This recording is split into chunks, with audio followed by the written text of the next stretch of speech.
था introduction session भी था, 14 डेज का रहा था।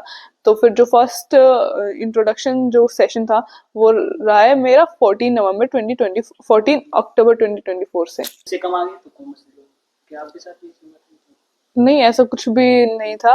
मेरा ये कोई भी पेरेंटल प्रेशर बिल्कुल भी नहीं था। ये मेरी खुद की चॉइस थी, खुद का पैशन था, एज अ चाइल्डहुड ड्रीम। बच्चे की भी बहुत सारे ड्रीम्स होते हैं, वो एज के साथ साथ चेंज होते रहते हैं, लेकिन जो एक कंसिस्टेंट ड्रीम था वो था एमबीबीएस करने का, डॉक्टर बनने का, specifically because as a child. Haryana को लेकर सिर्फ मेडिकल में ही नहीं, बाकी ऑल ओवर, मतलब हरियाणा को लेके तो ऑल ओवर कंट्री में ही हर जगह के अपने स्टीरियोटाइप्स होते हैं। और हाँ, हरियाणवी खाना बहुत ही ज्यादा, लाइक फेवरेट डिश अगर कोई मुझसे पूछता है तो ऑफ कोर्स चूरमा ही होगा। और कौन सी प्रोफेशन में जाना चाहते थे? अगर मैं एमबीबीएस परस्यू नहीं करती, अगर मैं मेडिकल प्रोफेशन में नहीं होती, तो मैं आर्मी प्रोफेशन को चूज करती। सो अगर आपको मौका मिले किसी के साथ अपनी लाइफ स्विच करने का, तो आप किसके साथ करेंगे? Sam Manekshaw.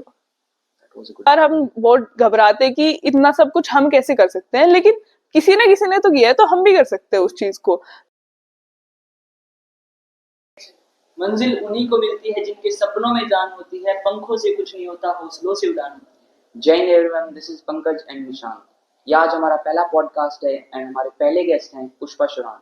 She is pursuing MBBS from UP Saharanpur. 10th में 96.4%, 12th में 90%, एक बेहतरीन स्कोर के साथ अभी वो एमबीबीएस कर रहे हैं। So please welcome our first guest Pushpa Sharan. Hello दी, how are you? Hi, thank you Nishant, thank you Pankaj for inviting me, thank you school for inviting me here as a first guest to your podcast. So tell us your journey briefly. मेरी journey के बारे में, मेरी journey schooling से start हुई। मैंने अपनी class 10th की स्कूलिंग इसी school Shri Ram international school Bahal से करी। उसके बाद में फिर क्लास 11th-12th की स्कूलिंग मैंने अपनी दिल्ली से करी। 11th-12th की स्कूलिंग के साथ ही मैंने कोचिंग करी नीट यूजी के लिए, और 12th क्लास मैंने अपनी 2024 में की। उसके बाद में फिर मैंने 5 मई को अपना नीट यूजी 2024 अटेम्प्ट किया, और जो कि मैंने फर्स्ट अटेम्प्ट में ही क्लियर किया। उसके बाद में फिर मुझे काउंसलिंग के through SMMH GMC Saharanpur college allot हुआ, जो कि गवर्नमेंट मेडिकल कॉलेज है यूपी के अंदर। अभी मैं प्रेजेंटली अपनी मेरी एमबीबीएस, फिर मैंने अपना कोर्स स्टार्ट कर दिया है। अभी मैं फर्स्ट ईयर एमबीबीएस स्टूडेंट हूँ। मेरा एमबीबीएस कोर्स 4 नवंबर 2024 को स्टार्ट हुआ था। So how was your first day in your college? First day in college, अगर ऑफिशियली बात करें तो 4 नवंबर 2024 को फर्स्ट ईयर का कोर्स स्टार्ट हुआ है, लेकिन उससे पहले एनएमसी, जो कि नेशनल मेडिकल काउंसिल है इंडिया की, जो कि एमबीबीएस और मेडिकल काउंसिल्स को हैंडल करती है, वो उसने एक नए गाइडलाइंस के थ्रू इंट्रोडक्शन पार्ट जो था, इंट्रोडक्शन सेशन भी था, 14 डेज का रहा था। तो फिर जो फर्स्ट इंट्रोडक्शन जो सेशन था वो रहा है मेरा 14 अक्टूबर 2024 से। कोचिंग कॉलेज नहीं, स्कूल और What was college. the difference that you found in school life and college life? बहुत से अंतर होते हैं, लेकिन स्पेसिफिकली क्या होता है? स्पेसिफिकली स्कूल लाइफ और कॉलेज लाइफ के अंदर सबसे एक मेन जो डिफरेंस है वो ये है कि स्कूल लाइफ के अंदर आपको एज ए चाइल्ड ट्रीट करेंगे, और कॉलेज लाइफ में आपको हर कोई एज एन अडल्ट ही एक्सपेक्ट करता है। स्कूल लाइफ में आपके मिस्टेक्स हैं, उसको सब एक्सेप्ट कर लेंगे एज एन चाइल्ड, लेकिन कॉलेज में आपको कोई भी एज ए चाइल्ड एक्सेप्ट नहीं करता। उधर आपको एज एन अडल्ट ही ट्रीट किया जाता है, तो उधर आपकी मिस्टेक्स नहीं रहती हैं। And then why you opted for medical sciences? It was your parental pressure, your willingness, or any other reason? जैसे कि होता है जनरली कि अच्छे मार्क्स आ गए तो साइंस ले लो, अगर उससे कम आ गए तो कॉमर्स ले लो। क्या आपके साथ भी ऐसा हुआ? नहीं, ऐसा कुछ भी नहीं था। मेरा ये कोई भी पेरेंटल प्रेशर बिल्कुल भी नहीं था। ये मेरी खुद की चॉइस थी, खुद का पैशन था, एज अ चाइल्डहुड ड्रीम। बच्चे की भी बहुत सारे ड्रीम्स होते हैं, वो एज के साथ। For medical sciences, it was a parental pressure, your willingness, or any other reason? क्योंकि ये होता है कि अगर बच्चे के अच्छे मार्क्स आ जाए तो पेरेंट्स कहते हैं कि साइंस ले ले, उससे कम आ जाए तो कॉमर्स ले, वरना आर्ट्स ले ले। ऑफ कोर्स ये पेरेंटल प्रेशर बिल्कुल भी नहीं था। मेडिकल प्रोफेशन मैंने अपनी खुद की विलिंगनेस से चूज किया है। मेरा खुद का पैशन मेडिकल प्रोफेशन के अंदर है। मेरा मतलब एज अ चाइल्डहुड ड्रीम है डॉक्टर बनना। चाइल्ड का डिफरेंट डिफरेंट ड्रीम्स होते हैं, with life with age change होते रहते हैं, लेकिन जो एक कंसिस्टेंट ड्रीम था वो डॉक्टर बनना ही था। बाकी सभी टीम से। और ये जैसे जैसे क्लास अपग्रेड होती गई तो उससे ज्यादा स्ट्रॉन्ग और ज्यादा स्ट्रॉन्ग बनता गया। मेजरली डॉक्टर बनने के पीछे जो रीजन है वो मेरा खुद का पैशन, खुद का इंटरेस्ट है बायोलॉजी के अंदर। बायोलॉजिकली बॉडी को जानने के अंदर ज्यादा इंटरेस्ट है, तो उससे रिलेटेड उस वजह से मैंने मेडिकल प्रोफेशन चूज किया। So please differentiate between them. NEET, MBBS और एम्स ये तीनों बहुत ही अलग चीजें हैं।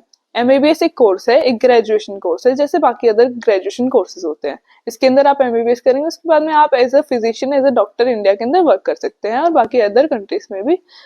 लेकिन जो एमबीबीएस कोर्स है उस चीज को करने के लिए पहले आप एक को टेस्ट देना पड़ता है, एलिजिबिलिटी टेस्ट, जिसको नीट बोलते हैं, नेशनल एंट्रेंस एलिजिबिलिटी टेस्ट। इसको पहले इसका एक और नाम था पीएमटी। तो आज लोग हैं वो नीट के नाम से कम जानते हैं, इसको पीएमटी के नाम से ज्यादा जानते हैं, प्री मेडिकल टेस्ट। पीएमटी और नीट एक ही चीज है, उसका नाम पहले पीएमटी था, अब नीट है।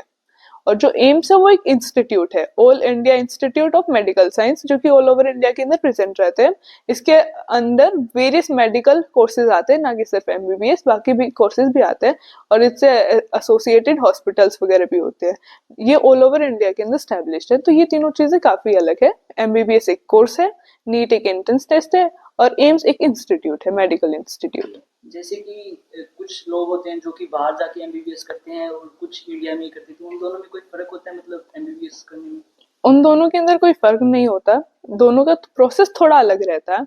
जो एमबीबीएस इंडिया के अंदर करता है और जो एमबीबीएस फॉरेन से करता है, एक स्पेसिफिक रीजन होता है इसका फाइनेंशियल, क्योंकि इंडिया के अंदर एमबीबीएस कोर्स थोड़ा कॉस्टली है और यही सेम कोर्स, सेम डिग्री आपको अगर आप फॉरेन से कर रहे हैं वो आपको कम पैसे में आप कर सकते हो।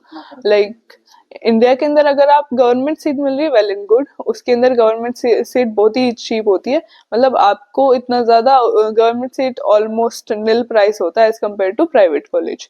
लेकिन प्राइवेट अगर आप प्राइवेट सीट से कर रहे हो एमबीबीएस तो उसके अंदर आज की at present 1 crore plus amount मिलेगी। 1 करोड़ रुपए आपको अगर प्राइवेटली करना है तो देना पड़ेगा। यस, एमबीबीएस 5.5 ईयर्स के लिए 1 करोड़ प्लस अमाउंट है fees as an MBBS course की, फुल 5.5 ईयर का।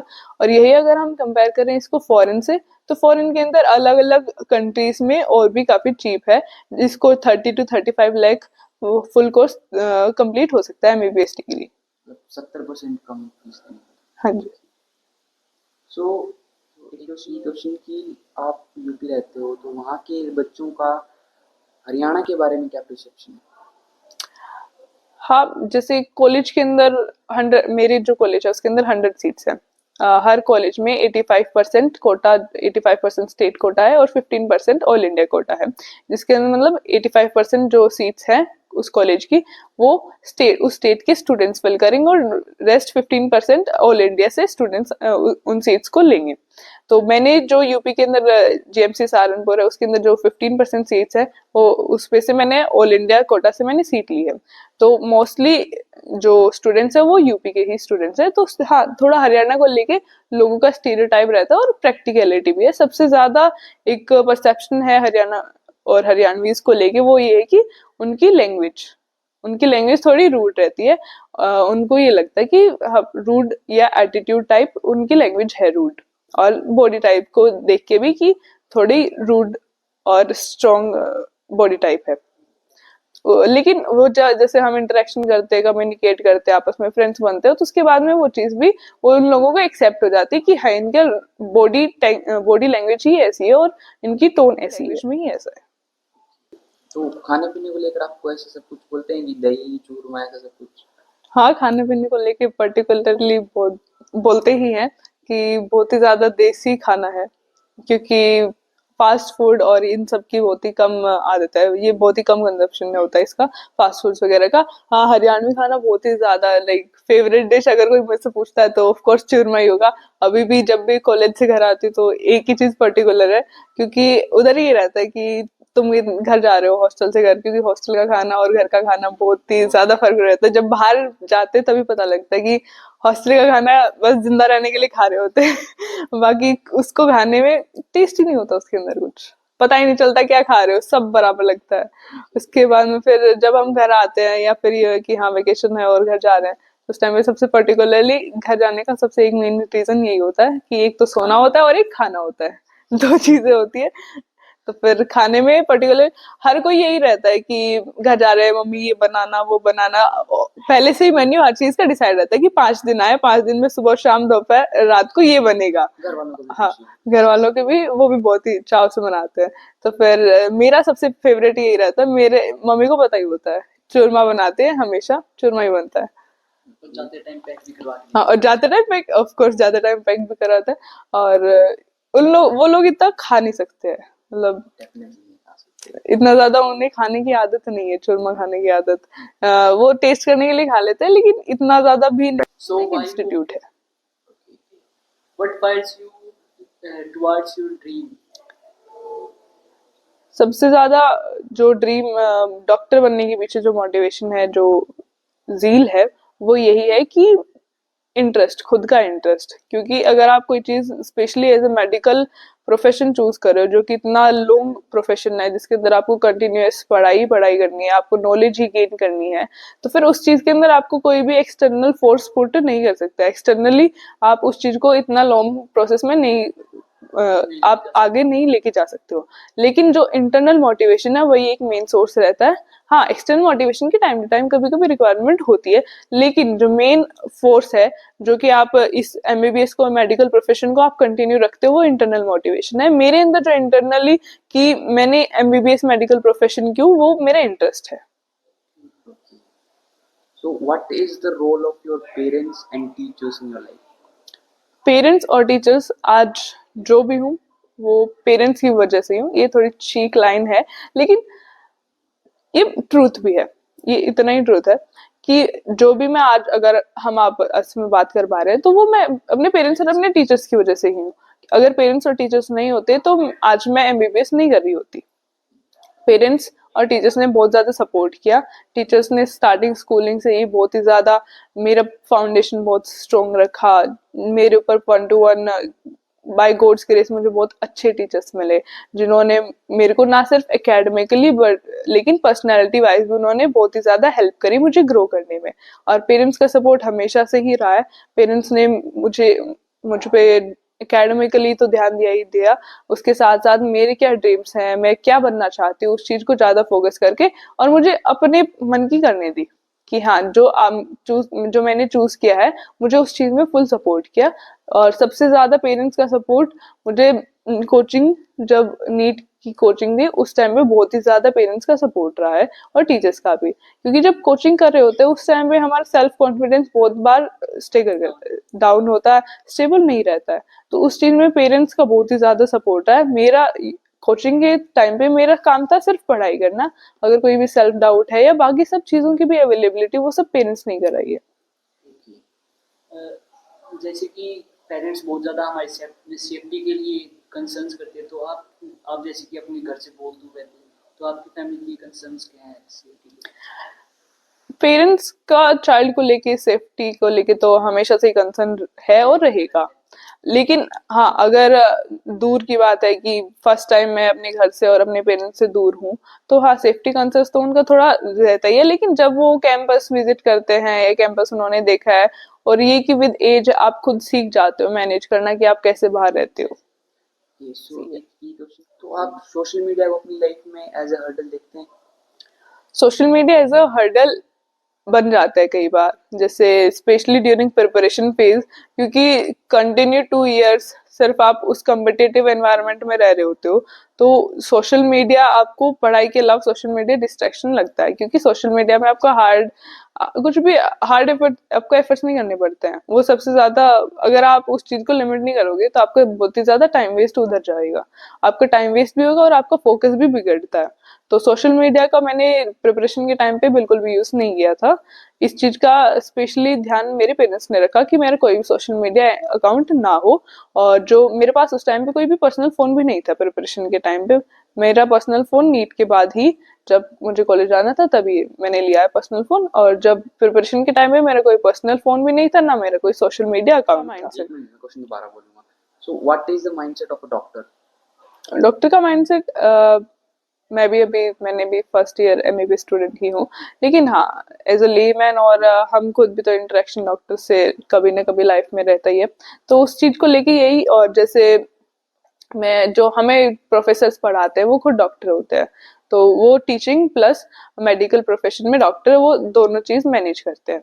तो जितना भी मैंने डॉक्टर्स को देखा है तो उनका जो माइंडसेट रहता है प्लस उनकी पर्सनालिटी वो बहुत ही ज्यादा काम और पेशेंस की रहती है, क्योंकि आप मेडिकल प्रोफेशन में आपको बहुत ही ज्यादा काम और पेशेंट रहना होता है। माइंडसेट। तो चलिए अभी माहौल को थोड़ा सा हल्का करते हैं, रैपिड फायर राउंड करते हैं। हम आपसे क्वेश्चंस पूछेंगे, तो आपको जो भी आपके मन में सबसे पहला जवाब आए वो बता देना आप। तो अगर आप एमबीबीएस या फिर मेडिकल लाइन परस्यू नहीं करते तो आप उसके अलावा और कौन से प्रोफेशन में जाना चाहते हैं? अगर मैं एमबीबीएस परस्यू नहीं करती, अगर मैं मेडिकल प्रोफेशन में नहीं होती, तो मैं आर्मी प्रोफेशन को चूज करती। ओके, सो अगर आपको मौका मिले किसी के साथ अपनी लाइफ स्विच करने का, तो आप किसके साथ करेंगे? Sam Manekshaw. That was a good answer. अगर आप एक एक दिन के लिए एजुकेशन मिनिस्टर बने इंडिया के, तो आप कौन से 3 चेंजेस होंगे जो करना चाहेंगे एजुकेशन सिस्टम में?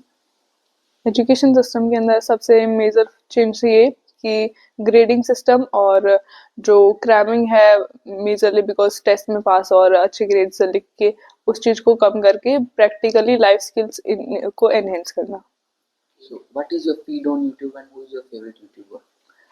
फीड ऑन यूट्यूब वो चेंज होती रही है, जैसे नीट कोचिंग के टाइम पे तो यूट्यूब इतना था भी नहीं, और जो भी थी थोड़ा बहुत वो मेजरली नीट से रिलेटेड है, और एट प्रेजेंट वो मेडिकल प्रोफेशन से रिलेटेड। और फेवरेट यूट्यूबर है doctor Aditya Sanjay Gupta. Okay. Which is your favorite movie and song? Favourite movie है जिंदगी ना मिलेगी दोबारा, और फेवरेट सॉन्ग आफरीन।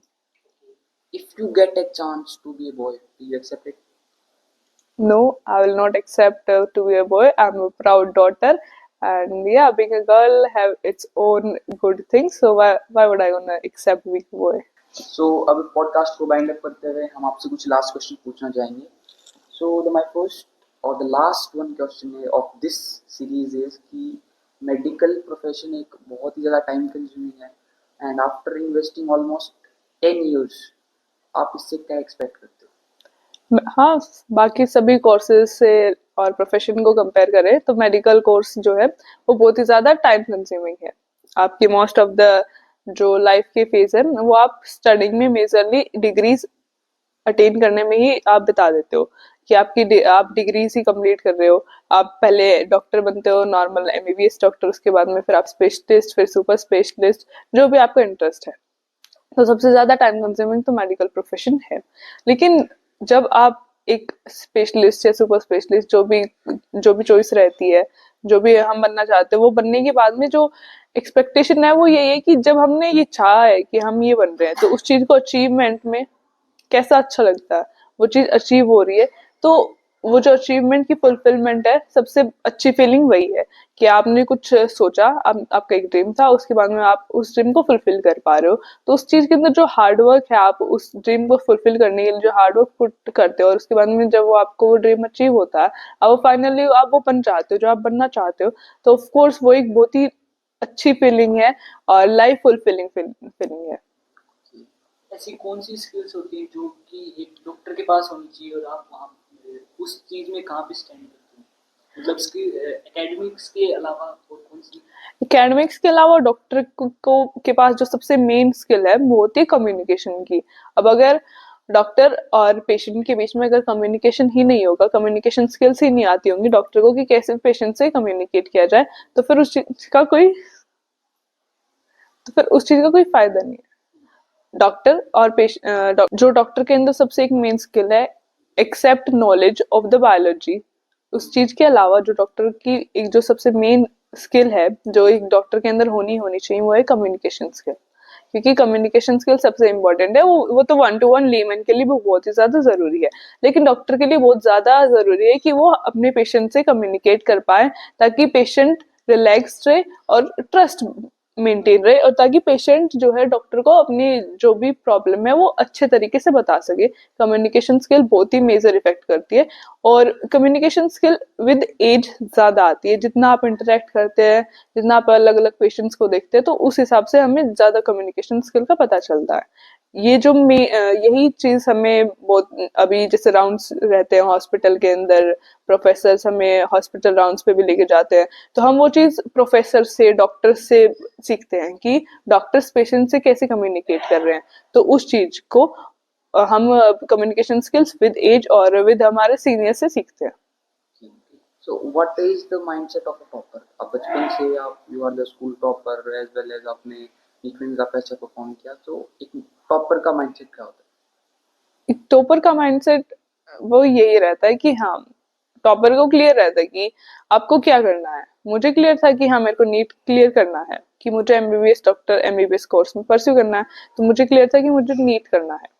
तो वो चीज बहुत ही क्लियरिटी रहती है कि, और एक होता है टॉपर, हर कोई टॉपर बन सकता है, सिर्फ उस चीज के अंदर कॉन्फिडेंस चाहिए, सेल्फ कॉन्फिडेंस सबसे ज्यादा होना चाहिए। कि बाकी और कोई कुछ कह रहा है, क्योंकि लोगों का बहुत ही ज्यादा एक स्टीरियोटाइप है नीट को लेके कि फर्स्ट अटेम्प्ट में क्लियर होना बहुत टफ है।